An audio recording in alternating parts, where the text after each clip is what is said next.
Now I say a few words generally about Bhairavastava, which I have already done in the previous session. And then we recite it once, complete, and then we go into each verse. Now Bhairavastava has, see, this is the booklet which the Kashmiris, which contains all those stotras which they recite and the shlokas which we also have in a separate list. So this is a very common text to be recited, remembered, and because it has a special relationship about death.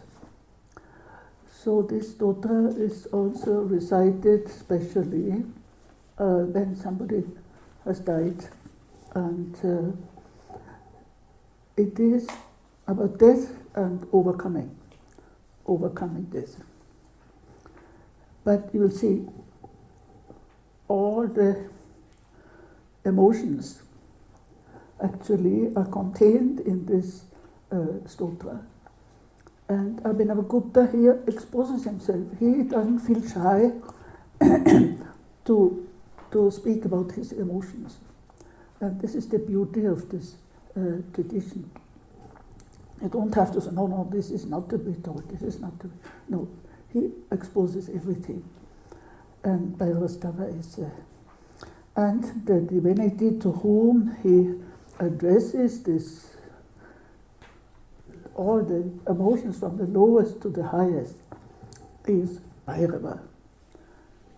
So we have already recited the Mangala of the Vijnana Bhairava, which occasionally we will repeat it, but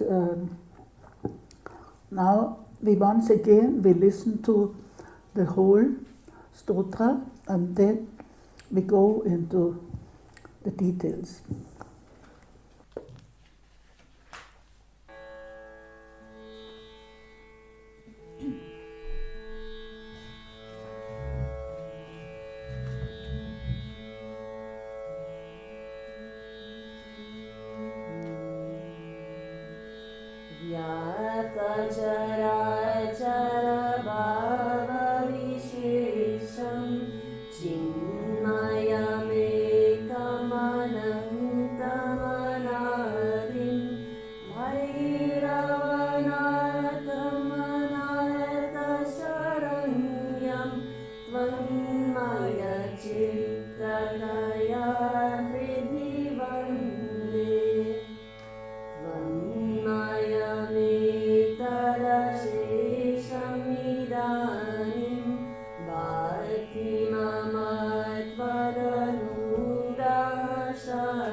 The first question is, who is Bhairava? And there is a book on the Indian Vajrayana tradition, 60 pages of a thick book published by Cambridge University are dedicated only to the name Bhairava. The meanings, the explanations, the interpretations, 60 pages. So I'm not bothering you with these 60 pages, but at least with one or two explanations of Bhairava. Those of you who have studied Vijnana Bhairava already remember some of the dharanas or bhavanas connected with the name Bhairava. So there's one. Bhairavi is one who makes everything resound. It is all in the Sanskrit tradition. Names are explained on the basis of etymology or of the basic meaning of the word. And who pervades the entire universe. He who utters this word Bhairava unceasingly becomes Shiva. This is Vijnana Bhairava. And there are two more such dharanas. And Abhinavagupta quotes this verse in a Tantra Loka and explains it. Bhairava is etymologically explained, the one who carries everything, who liberates from fear, it's all etymologically connected, who nourishes, who creates, who makes everything both within and without, who is the author of creation, maintenance, and the dissolution, who is pervasive in everything, who is full because he fills the entire universe by embracing it. Thus, by uttering the word Bhairava again and again, by absorbing it with it, by perversion of the self, one becomes Shiva in the central domain, from the heart to the end of 12th Padashanta, to the extent of contemplative reflection. It means one experiences union with Bhairava. And then he quotes this Vijnana Bhairava. See, this pervasion, the very first word of the hymn is Vyapta. Now, Vyapta, Vyapti, directed, is pervasion. Now, that is the most important characteristic of the divine, that is pervasive. It pervades everything. There is no duality between what it pervades, what it does not pervade. It pervades everything. And this Vyapti, it goes through different levels. You can have it in the body, in the self, and then this pervasion rises until in your own consciousness it pervades the whole universe. So what a Siddha or perfected, realized, enlightened being, he has that vision that the whole world is pervaded by this divine reality, which here, in this tradition, is called Bhairava. So Vyapti, Vyapta. And again, in this quote from Abhinavagupta, Tantra Loka, that this knowledge of Bhairava is only complete by identification. It is not a knowledge by keeping a distance between the knower and the known, but by identification. So the result of this whole meditation on this hymn has to, going through all the different phases even of negative emotions, but the aim is identification. And this is the whole, what we had, Advaita Bhakti in Udvaladeva, and Abhinavagupta explains it in a different way. So here, the Advaita Bhakti is applicable here, of course. because the basic philosophy is Advaita. There is no duality. And here, Vyapta Charachara Bhava Vishesham, pervading all beings, whether mobile or immobile. What we said before, it is no difference whether it's a stone or a tree or an animal, or everything is pervaded by the same principle. And Vyapta Charachara Bhava Vishesham, Chinmayam Ekam Anantam Anadi. And this, who is this? Bhairava. He is pure consciousness, Chinmaya. He is endless and beginningless. And it is only by Tvanmaya, Tvanmaya Chittadaya, I worship you in the heart, having a mind having already merged with you. So this is a very traditional Shaiva practice and understanding. You cannot worship the divine without being divine or without becoming divine, whether ritually or by intuitive understanding or by mystical union. But unless you are, the non-divine cannot worship the divine. And that is why the whole process is one of becoming, one of being transformed in that unity. So I worship, with my mind merged in you. I've started from the last one, I make Chittadaya Hriddhi Vande. Lord Bhairava, in my heart I worship you, who pervade all beings, mobile or immobile.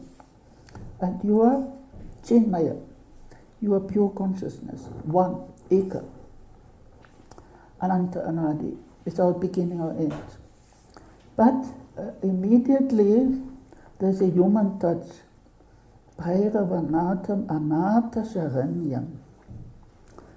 He is the refuge of the, I have translated here a little poetically, lonely and lost, but Anata literally means orphan. Those who have no Lord, those who have no master, those who have no father. So Anata, those who are fatherless, or who are, even what we can see, this whole political situation and all the refugees and the disaster where children have lost their parents in an earthquake and all this. But there is the refuge, Sharanya, of the Lord, who takes care of those who are lost. So it is not just a theological or mystical statement, there is this human element. He is the refuge of those who are left alone, another. And we have seen in the morning that Sahridaya, to be a Sahriya, you have to have a heart in order to understand and to enter into this. So I worship you in my heart. Hriddhi Vande. And heart is not an emotional organ or physical or emotional organ. Heart is the center of consciousness. And there is no difference again, but still, heart is without being endowed with a heart, Sahridaya. You can neither understand the beauty of this landscape, nor have a good friendship, nor have beautiful music, nor can you have devotion to the divine. So, Hriddhi Vande, I worship you in the heart.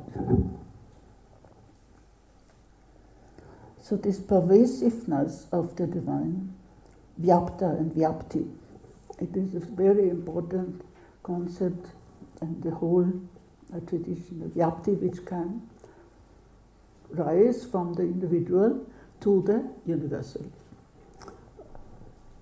revelation, and that is what we have in the great mystics. They feel and they experience that everything is pervaded by this divine light, by this consciousness.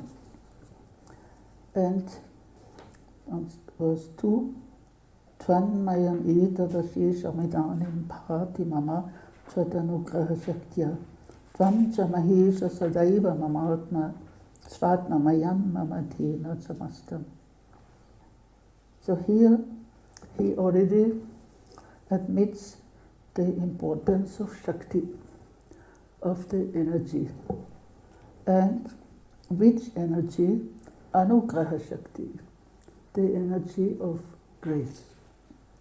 See, this whole process of transformation cannot be accomplished without the help of Shakti. And that is the difference between a tantric tradition, where it's not only a question of knowledge, but a question of energy.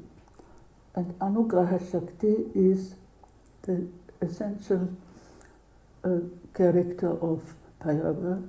And in the beginning of the Paratrishika Vivarana, maybe Umananda remembers, at the very beginning, Abhinavagupta says the first and foremost energy, Shakti, is the Shakti of grace, Anugraha Shakti. And it is only through this energy that this unity can be achieved. Tvanmaya, I am already one with you.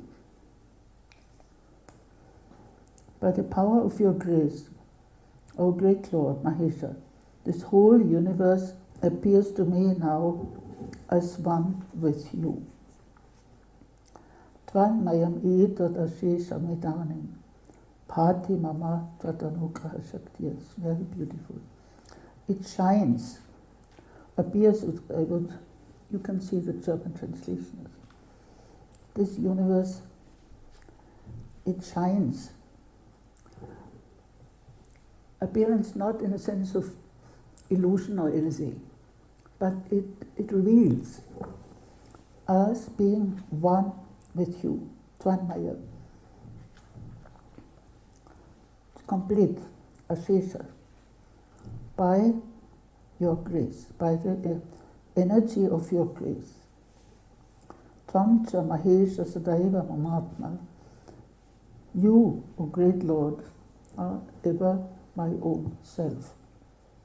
Svatnamayam mamadhyena samastam.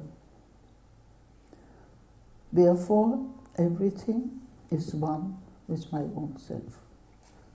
So, on the one hand, he pervades the universe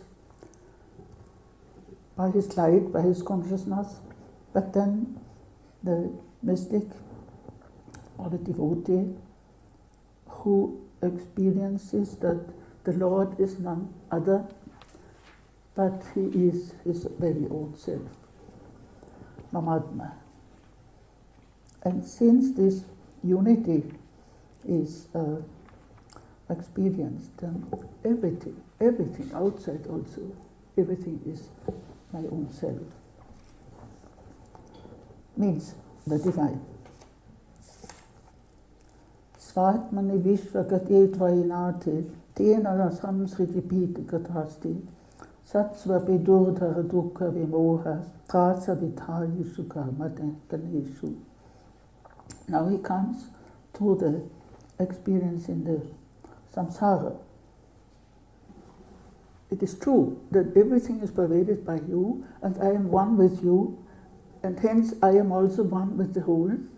But yet, see, the beauty of this stota is he does not leave out any also negative experiences. Of course, negative until death. And So these are, we can say, different levels of relating to the Lord. There is that level where everything is already one and pervading, and I am also pervading everything. But still, there is this samsara which causes suffering and delusion. Since you, O Lord, my very own self, pervade the universe, where is the need for me to fear the world, even if innumerable actions afflict me, causing pain, unbearable deception and anxiety? No, this is karma. Karma is gana, the whole group of our actions which cause, the only cause of suffering and delusion and being bound in samsara. So if this is true, Lord, that you are myself and you pervade the universe, so where is the need to fear? Tena na samsriti bhiti katasti. What is the use of fear when this is already the reality? And then, even if this karma, which is so disturbing and causes suffering and causes delusion, illusion, even if this karma is causing all this trouble in the world, but, and here this is the whole difference of the systems where karma is the real cause of bringing you down and deluding you. But here you have there's some beautiful passage also in the Tantrasara, and people ask what is the role of karma in this system, because karma sometimes seems so binding, unless you have to be reborn so many times and work it out with great difficulty and so on. But it's not here. Acknowledge karma, yes, karma is a cause of samsara, but this is not binding. It is not binding, it is only something to be overcome.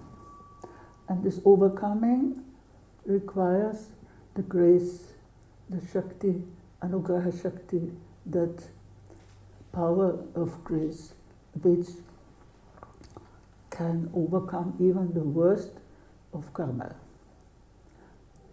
And this is the many stories, of saints in Buddhist legends and Shaiva also. People who have been very great sinners and so on, and committed so many crimes. But then something happens and they're immediately transformed into saints. There are many stories like that. So it's not the karma is something which you have to work very hard and go through so many incarnations, so many rebirths, but it can be overcome in this very life by the grace of the divine Shakti. So he as the author, he goes through these phases. In verse 5, Itamubhora bhavan maya samvit, diti tadahita purita misra, mrityu gamanta kakarma bishacharnata namostu nachatu vibhemi. Here's the fear of death. Thus the dense darkness has been dispelled by the rays. We had in our title, we have the rays, always meant, remember, these are rays of enlightenment, rays. By the rays of your spirit as you, Lord, approach. Nevermore shall I fear that life terminated death. Yama, with his throng of demonic powers, praise be to you, O Lord. Now, this hymn There is a tradition in Kashmir, even today, that Abhinavagupta has recited this hymn and entered a cave with 1,200 disciples, and the cave closed behind them, and still people make a pilgrimage to that cave. I have not gone there, but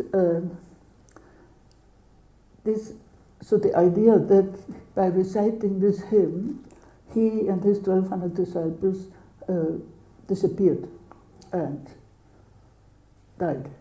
But this is definitely not true, because Abhinavagupta, at the very end of the hymn, he gives a date for composing it, and the date is definitely before his physical passing. It's okay. The legends have their own power, and they create some place of pilgrimage and so on. But it is definitely he did not die when he composed this hymn. But the background for this myth is that people recite it in the fear of death and fear of, and that is why we know Kashmir has been so much exposed to terrorism, and so many Hindus have been killed and so on. So they always recited this hymn. So it's very actually used to overcome the fear of death. And fear of death is overcome by realizing that this divine consciousness has already dispelled the darkness. Sambit Diditi. Those who know Sanskrit, Sambit Diditi, the rays of consciousness, the rays of, I have translated as spirit. And then he assures himself, nevermore I shall fear the life-terminated death. Mrityu, Yamantaka. There are three names for death. Mrityu, Yama, and Antaka. Antaka means the ender, the one who ends life. Mrityu, Yamantaka. But ultimately, of course, Bhairava himself is Antaka. He is the one who ends death, who overcomes death. And we know even in Tibetan Buddhism also the Mahakala has been taken over from Saivis Mahakala. The great death is a form of Shiva. This iconographically also. So Mrityu, Yama, Antaka. And this death, now when you take him mythologically, he has a lot of evil spirits attending on him. There's Pishachas. There in the Indian mythology, there are all kinds of evil spirits, and the Pishachas are very bad. And they are accompanying Yama or Mrityu. So he says this is true. This is an experience that Mrityu carries with him all these evil spirits. And there are so many practices in India about exorcism and then the opposite, the people who go to the cremation ground to overcome the fear of death. The Aghoris and some early Shaivites who were practicing on the cremation ground, even now, where all these Pishachas and they are present. So they have to strengthen their practice to face these negative forces. So these two verses, they express the fear of samsara, fear of death, which is a very realistic in all well, religious people or not religious people, but that fear is real.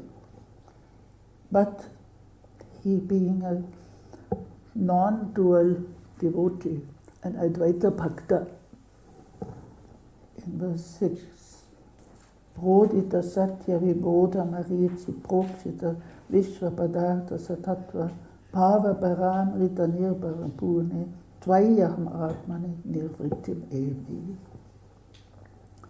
And you who are myself, being filled with the supreme nectar of all beings. Now this is a very beautiful expression. Vibodha Marici Prokshita Vishwapadartha Satatva Bhava Paramrita Nirbara Pune. And you who are myself, being filled with the supreme nectar of all beings. Bhava Paramrita Nirbara Pune. So this is such a positive attitude towards the reality. External bhava means here external reality. But this reality is full of this Amrita. Now Amrita, I don't need to write it, everybody knows. Amrita means nectar, ambrosia, and immortality. So if the divine presence in the universe and in everything, it is not just an abstract consciousness, but it is blissful and it overcomes death, Amrita. So Amrita is that which in the Veda, when the gods drink the nectar, they become immortal. They are not immortal from the beginning, but when they drink this nectar, they become immortal. So this Amrita in Tantra becomes that the blissful nectar of immortality. You have to put it all together in one word. And that Amrita, which is of course experienced in yoga also, and a Kundalini experience. So here it's not only the body is filled with Amrita, but the whole, everything. Bhava Paramrita Nirbara Pune Tvayaham Atmani Nivritim Eme. And in you, the reality of all created things, no, the nectar of all beings, I attain complete peace. In you, the reality of all created things and this whole universe, contemplated as the rays of your consciousness revealed in truth. Now here, this is a very dense verse, but you catch hold of the word rays. Everything is, you contemplate all created things as the rays of the divine consciousness, which is your own consciousness. Again, complete non-duality. Bhava Paramrita Nirbara Pune Tvai Aham Atmani Nivriti Evi. And then in you I attain peace. So peace also from this fear of samsara, trouble of samsara, fear of death. And so it is a process. See, the poet also goes through a process. The fear is not so easily overcome, fear of death. And he goes through this process and he comes back, what he says in the beginning, Vyapta Charachara, yes, it is like that, but it has to be experienced. It's not just a statement, but it has to be actually experienced. Now this Amrita, it comes 3 times in the verse, in the hymn. Now verse 7 is interesting. Manasa gocharam iti yadaivat klesha dashanutapa nidhatri nata tadaiva mamatvata bheda stota paramrita vrishti rudeti. I love this verse. Now, in my mind, sometimes some disturbing thoughts arise, disturbing feelings, negative emotions. Klesha, you know, in Yoga Sutra and klesha are the negative emotions, negative, and sometimes even we know that mystics or saints have gone through very harsh experiences, facing their own negative emotions. And precisely when you are like the hermits in the desert and temptations, and we know it also from the Tibetan yogis. O Lord, when defilement invades the field of my mind, defilement is klesha, creating great torment. Now, this happens. It does happen to anybody, unexpectedly. But then, in that very moment, Tadaiva, in that very moment, the nectar of praise of my non-duality with you arises in me like a shower. Here again is Amrita. Stotra paramrita vrishti udeti. And this is one reason why these hymns have such an importance in the practical life of these devotees or sadhakas, because they are kind of refuge. No, if they come into kind of difficulty, facing death or facing sickness or facing confusion, then they recite the stotra. So the stotra parama, that is supreme nectar. The stotra that itself is supreme nectar. Nectar which is blissful and which is overcoming death. Stotra paramrita. Now, you keep this in mind when we are going through these stotras. They are amrita, they are blissful, they are, and they have the power to overcome all these negative emotions and fear and etc. This is stotra paramrita. And I have used this, sometimes it happens that suddenly we get the news of the death of a dear one or relative of a close friend. And we always recited Bhairavastava.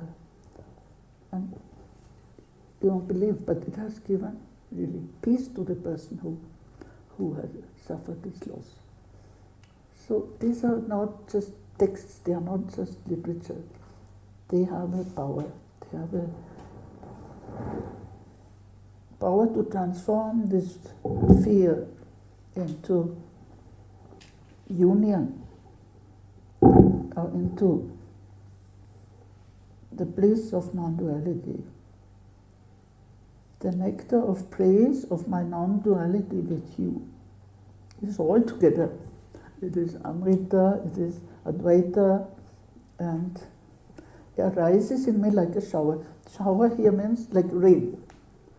And of course, this rain, it is also a symbol of Shakti, of that Anugraha Shakti. It comes like a refreshing rain in a desert. At the very last verse, Abhinavagupta says, this desert of existence.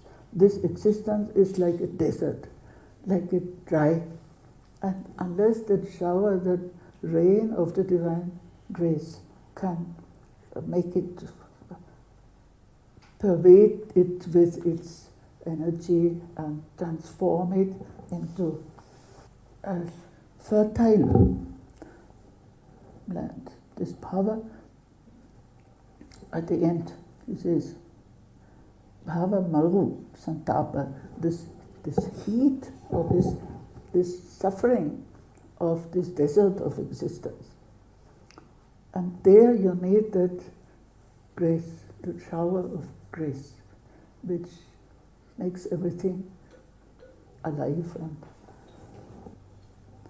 Bhava Paramrita Nirbarapurna Tvai Ahamatmani Nirvitimemi Manasa Gocharam Eti Yadeva Kleshatasha Tanuta Pravitatri. Manasa Gochara, it is a beautiful expression, is the field of my mind. The field of my mind, all kinds of feelings come up, all kinds of emotions, reactions, but if we are not completely firm in our practice, so this manasa gochara, in the field of our mind, this disturbing things come up.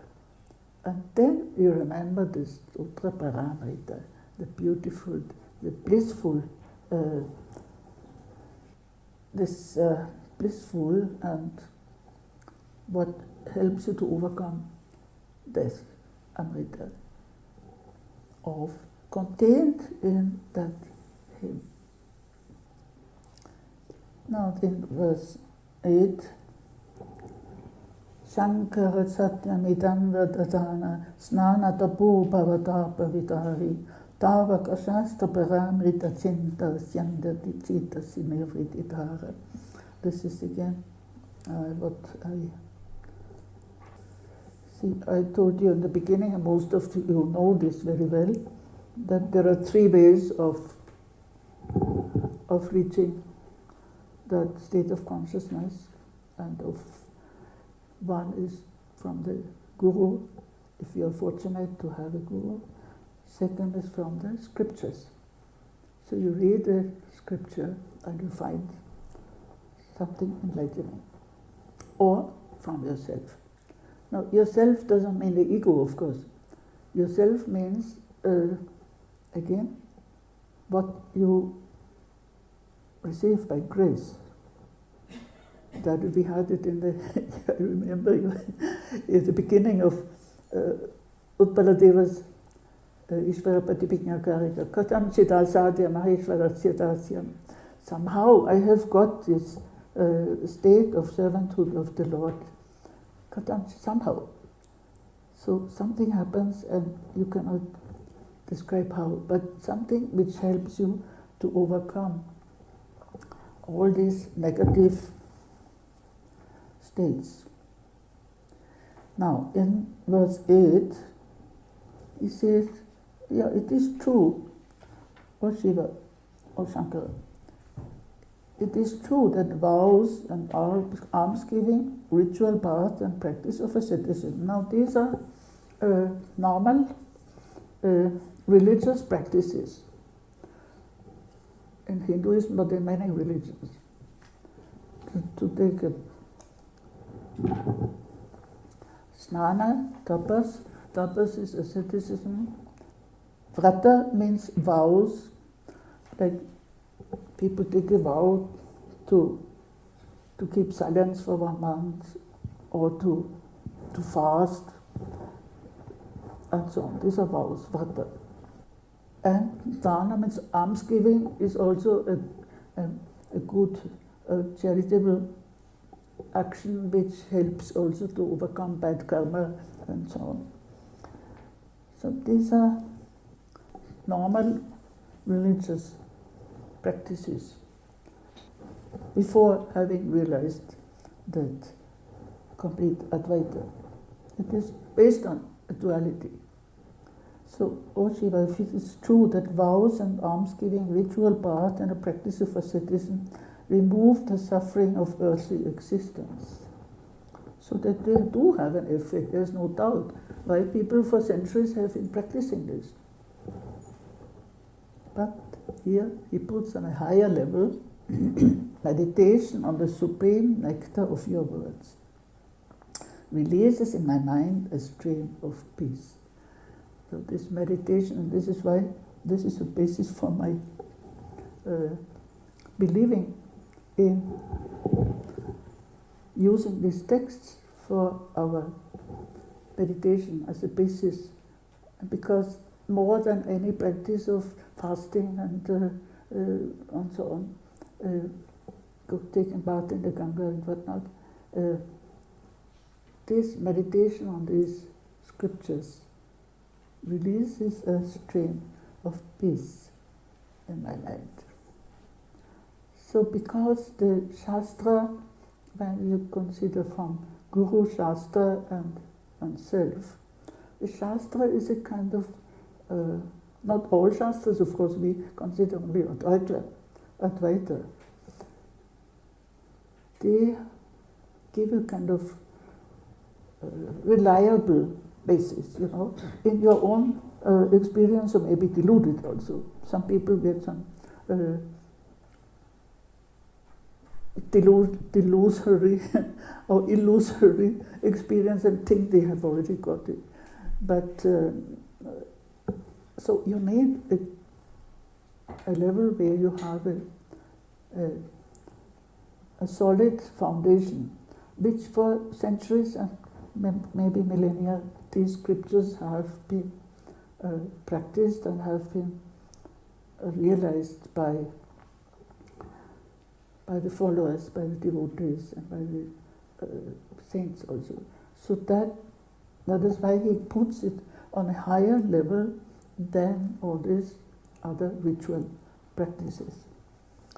So meditation on the supreme nectar of your Vrindavan Shastra, and that releases a stream of peace. So that stream and that shower, that is always a sign of the energy of the Shakti.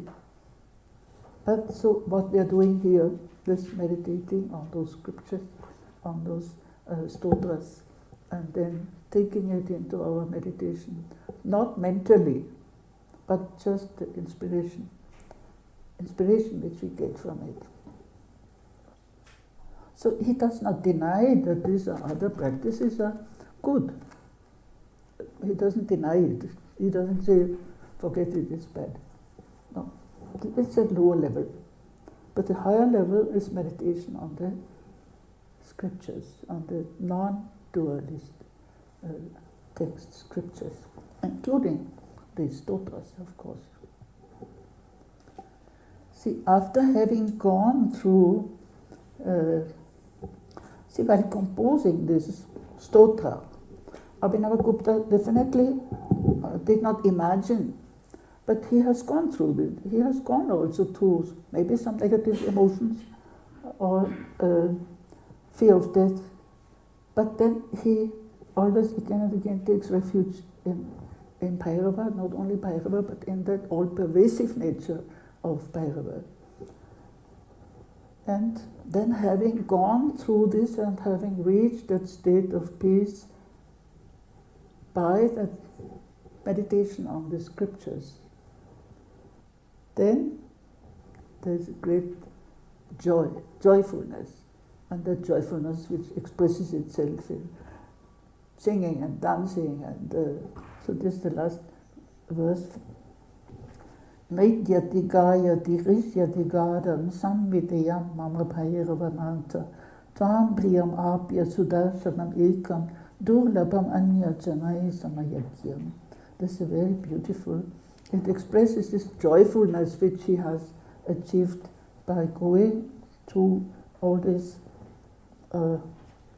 emotions and overcoming them, overcoming the fear of death. And then, with my mind, Lord Bhairava has found you, the beloved. Now, this is Tvam Priyam Apya Sudarshanam. Now, Abhinavagupta is not known for being a great bhakta in the sense of, loving the Lord and so on. But here, I have found this Priya only here in his works. Priya means, oh dear, beloved.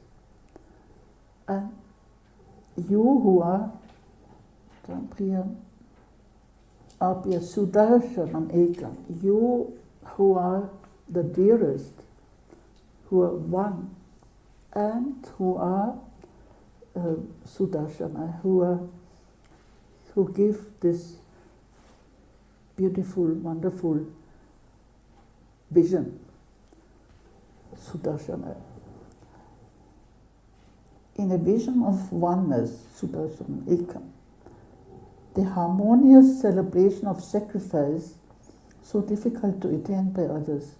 It dances, sings, and deeply rejoices.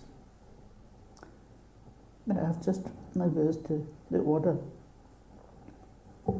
So when my mind, Lord Bhairava, has found you, the beloved, in a vision of oneness. Now this harmonious celebration of sacrifice is Samayagya. Samayagya, Samata means equality, harmony, and we know that yajna, the ritual yajna, can be also exclusive. It's only for Brahmins, it is only for, but Samayagya is that sacrifice which includes everybody, which is complete in harmony with everybody. And he says, Durlabha Anyajanaya. It is not so easy to attain, to pass through all these phases of fear, emotions, death, and then to emerge from that into a state of blissfulness and of freedom, joy, dancing, singing. So it is quite unique for Abhinavagupta, this kind of emotional expression of bhakti. And Sama Yajna in this book and in the other article also you have my article on samatha, harmony or equality. Dances, sings, and deeply rejoices. Hrishyati Gadha, Gadha, very deep joy. Now this, what we call the colophon, the last verse concluding this beautiful hymn, it has been used because here it's rare that the Sanskrit authors, they give a date for the composition of their works. And here he gives a date according to this calendar, of course, but which has helped the scholars to date the whole tradition. To dating Abhinavagupta, his predecessors and his successors and his disciples. So this is quite rare. And he says precisely which month and which day. Bhairavastava Paushi Krishna Dashamyan Abhinavagupta Stavam Akarot Yena Vibhur Bhavamaru Santapam Samayati Chatiti Chanasya Dayalu. It's so beautiful.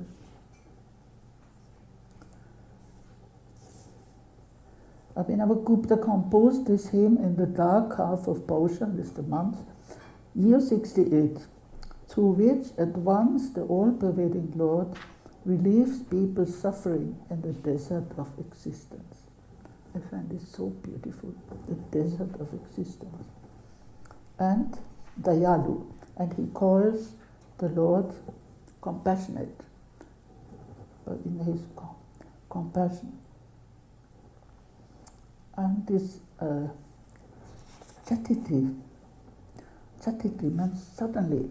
That's why we have very often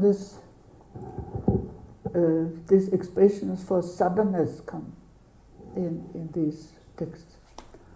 So it's not in a gradual process, now first you have to go to this and slowly. No, it is sudden.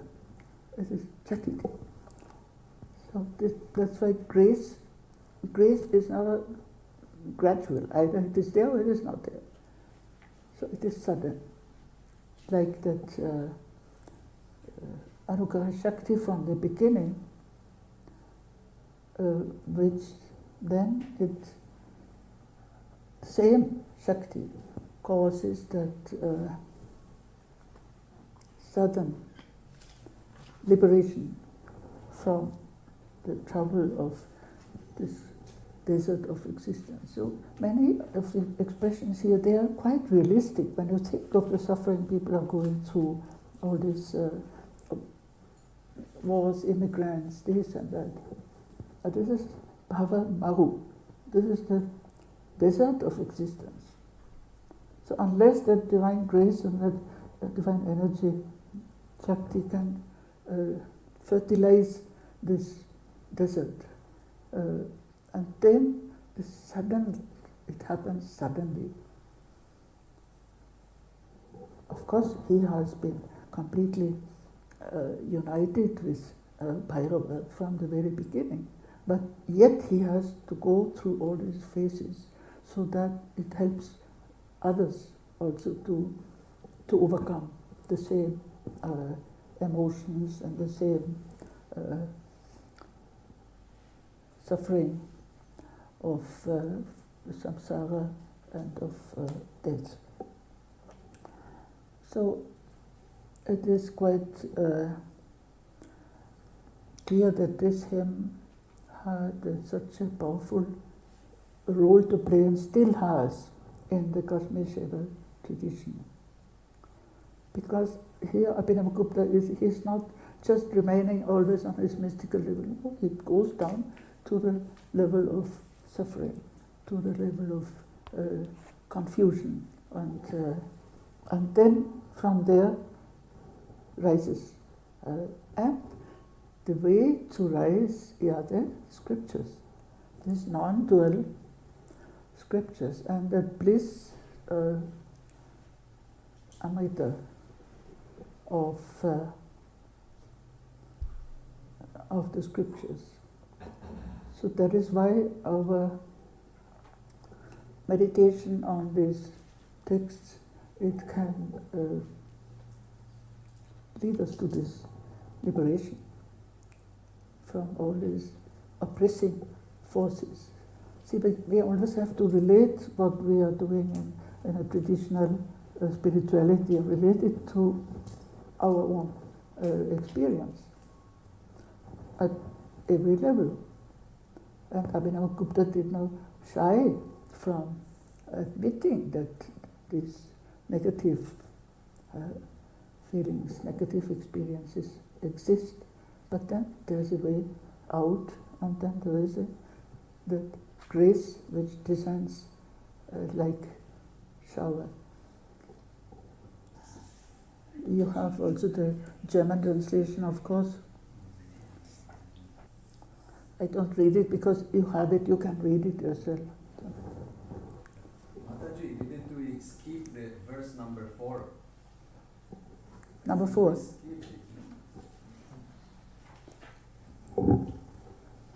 Antakamam pratimadrisamenam krodha karalatamam vinitetim. Shankara Sevana. I omitted? Yes. Oh, I'm sorry. Either you or me. How? Sorry. But this is precisely what there he says it very realistically. Antakahi, or death means the one who, the ender. Death is the ender. A word from me, your gaze, O death, life terminator. Antakamam prati madrisham enam. Krodha karala tamam vinitehi. Shankara sevana chintana dhiro pisama Bhairava. Shakti mayosme. By the rays of your spirit here, what is spirit? You are filled with wrath most dire. Yeah. Krodha karala tamam. This death is full of wrath. Through meditation on Shiva and his worship, I am established, being one with the fearsome Bhairava and his energy. Shankara Sevana Chintana Dhiro. See here, this meditation on Shiva, and Sevana here means the practice. Actually here, his identification with Bhairava, because Bhairava has always this aspect of terror, frightfulness. So he says, I have become equally frightful, and Peshana Bhairava Shakti Mayosme. I am one with this terrific Bhairava and his Shakti. So he is one not only with Shiva, but with Shiva and Shakti. And he speaks to that. He don't look at me with this terrifying eye, which is full of wrath. Peshana Bhairava Shakti Mayosme. I am one with the fearsome Bhairava and his energy. So that unity has to be always with Bhairava, with Shiva and Shakti. That's again overcoming the duality. So Amrita occurs 3 times. It is the blissful nectar of all things. And in verse 6 and in verse 7 it is the nectar of the shower of the divine grace. And verse 8, it is the nectar of meditation on your scriptures. So these are different aspects of this nectar. Amrita is always blissful and it is overcoming this. So this whole symbolism of ambrosia and deathlessness through that. So in the background, as I told you, the Vedic idea that the gods became immortal only by drinking this nectar. So immortality is blissful, and here it is also contained in the meditation on the scriptures. So I think. Bettina, darf ich noch was fragen? Du hast gesagt, Shiva ist auch eine Form des Todes. Shiva ist auch? Der große Tod wird auch identifiziert mit Shiva. Hast du das gesagt? Ich höre so schlecht. Der Shiva als der große Tod. Ja.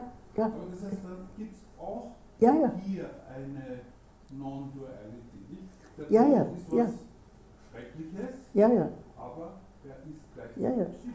See, if you recognize that the death itself is Shiva, and then that fear is gone. That's why I say Mahakala in Buddhism. Das ist ein Punkt, weil das heißt, der Tod ist nicht was man fern tabuisieren muss. Exactly. It is not. Yeah. This non-duality also between the devotee and death. And the devotee who is already one with Bhairava, so he has already overcome death, of course. But still he goes through these emotions and then has to realize that oneness. Antaka is also Shiva. Yeah. Mahakala. Yes. So I have already gone beyond the time. And I would say let us recite at the end Bhirunam.